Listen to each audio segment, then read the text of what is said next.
नमस्कार दोस्तों, आप सभी का एक बार फिर से स्वागत मेरे YouTube चैनल पर। आज मैं आपको बताने वाला हूं एसएससी सीजीएल 2023 में त्रिकोणमिति से पूछे गए सवाल।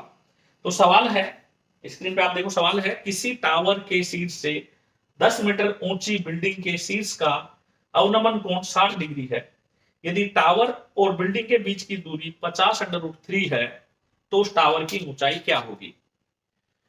तो देखिए यहां पर डायग्राम त्रिकोणमिति का जब भी सवाल आता है कुछ इस तरह का, तो आप डायग्राम बनाइए। मान लीजिए ये जमीन का लेवल है, ये ग्राउंड लेवल है, ग्राउंड है, इस पर एक टावर है, यहां पर वो टावर आप बना दीजिए जिसकी हाइट हमें नहीं पता, और इसके पास में यहां पर कहीं कोई बिल्डिंग है, यहां पर कहीं कोई बिल्डिंग है, मान लीजिए बिल्डिंग आपने बना दी। अब क्या हो रहा है क्वेश्चन में, एक आदमी इस टावर के शीर्ष पर बैठा हुआ है और इस बिल्डिंग के शीर्ष को देखता है, तो उसकी जो लाइन ऑफ साइट होगी वो कुछ इस तरह से होगी, ये स्ट्रेट लाइन होगी। अब वो कहता है कि इसका अवनमन कोण, इस शीर्ष का, जब इस शीर्ष से बिल्डिंग के शीर्ष को देखता है तो वो अवनमन कोण, नीचे देखने वाला कोण 60 डिग्री है। अब अगर हम इस लाइन को और आगे बढ़ा दें तो हमारे पास एक ये त्रिभुज तैयार हो गया, ट्रायंगल बन गया हमारे पास एक। ये कोण, अवनमन कोण जो है 60 डिग्री दे रखा है, तो एकांतर कोण है ये 60 डिग्री हो गया। टेन 60 का मान आपको पता है, टेन 60 कितना होता है, टेन 60 डिग्री √3 होता है, और ये क्या होता है, लंब बटे आधा, लंब बटे आधा। तो इस ट्रायंगल में लंब कितना हो गया, √3, और आधार कितना हो गया, 1। अब देखा जाए तो अभी जो 60 डिग्री के हिसाब से मैं देखूं तो टावर और बिल्डिंग के बीच की दूरी कितनी है, 160 डिग्री के हिसाब से। लेकिन क्वेश्चन बोल रहा है कि उसके बीच में ये जो दूरी है टावर के और बिल्डिंग के बीच में, ये टावर है यहां पर, ये बिल्डिंग है यहां पर, इसके बीच की जो दूरी है 50√3 है। तो मुझे क्या करना पड़ेगा, इसको 50√3 बनाने के लिए इसको 50√3 से गुणा करना पड़ेगा। अगर मैं इसको गुणा करूंगा तो इसको भी गुणा करना पड़ेगा, क्योंकि ये तो अनुपात है, √3/1 है ना ये। अब √3/1 को अगर मैं ऊपर नीचे 50 किसी भी संख्या से गुणा करूं तो क्या फर्क पड़ जाएगा, कुछ फर्क नहीं पड़ेगा।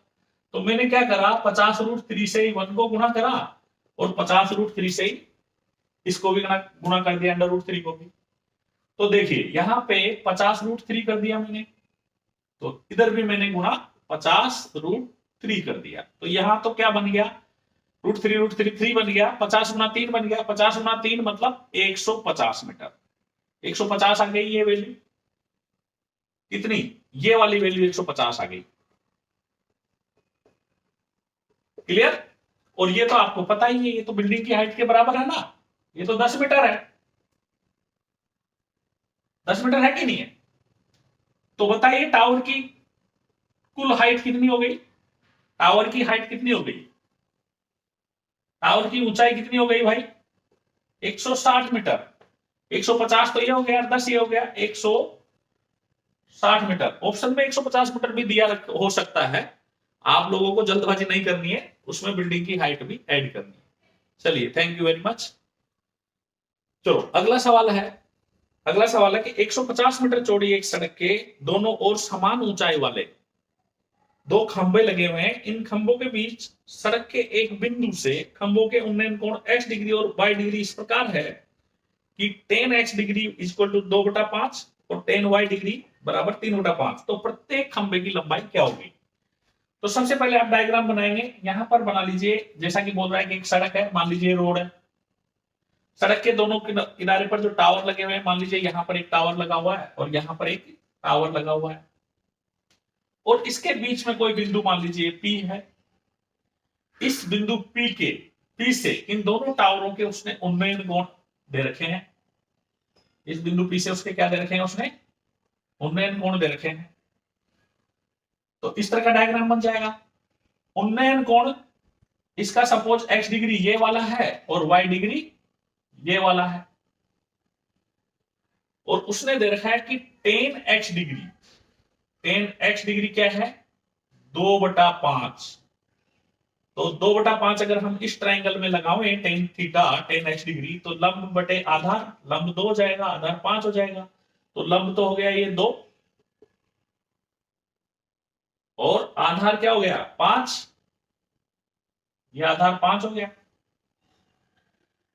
आगे उसने और दे रखा है कि 10y डिग्री इक्वल टू 3/5 है। तो इसमें भी सिमिलरली अपन क्या करेंगे, लंब बटे आधार वाला फॉर्मूला लगाएंगे। तो ये इसका लंब हो गया जो कि 3 है, और ये इसका आधार हो गया जो कि 5 है। इतना डायग्राम बनाने के बाद हम देखते हैं कि ये 2 है, ये 3 है, जबकि सवाल बोलता है कि खंभों की लंबाई तो समान है। तो हमें खंभों की लंबाई समान बनाने के लिए कुछ ऐसा कुछ करना चाहिए कि ये दोनों फिगर सेम आ जाए। तो मैं क्या करूं, 2 और 3 का एलसीएम लूं तो 6 आता है, तो यानी कि मुझे 6 बना देना चाहिए इनको। अब 2 को 6 बनाने के लिए मुझे 3 से गुणा करना पड़ेगा। अगर मैं 3 से यहां गुणा करता हूं तो इसके आधार को भी तो 3 से गुणा करना पड़ेगा, क्योंकि ये अनुपात है, तभी तो टेन थीटा 2/5 रहेगा। सिमिलरली यहां पर 6 बनाने के लिए मुझे इसको 2 से गुणा करना पड़ेगा लंब को। अगर लंब को 2 से गुणा कर दिया तो आधार को भी 2 से गुणा करना पड़ेगा।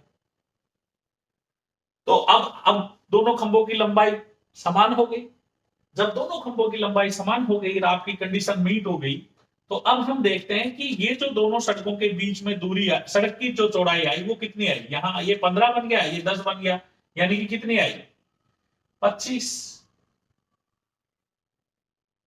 25 आई ना भाई। लेकिन ये बोलता है कि उनके एक सड़क तो 150 मीटर चौड़ी है, 25 नहीं है, कितनी है 150। अब भाई 25 को 150 बनाने के लिए अगेन किससे गुणा करना पड़ेगा, 6 से गुणा करेंगे। अगर हम इसको 6 से गुणा करेंगे तो ये 150 हो जाएगा, 150 मीटर चौड़ी हो जाएगी, नहीं हो जाएगी सड़क। अगर मैं इसको 6 से गुणा करता हूं तो सबको ही 6 से गुणा करना पड़ेगा ना मेरे को। तो भाई इसको 6 से गुणा करूंगा तो इनको भी 6 से गुणा करें। तो ये 6 तो था यहां पहले से ही, 6 से गुणा करेंगे तो कितना बन जाएगा 6 गुणा 6, यानी कि 36 मीटर। तो खंभों की लंबाई कितनी आ जाएगी 36 मीटर।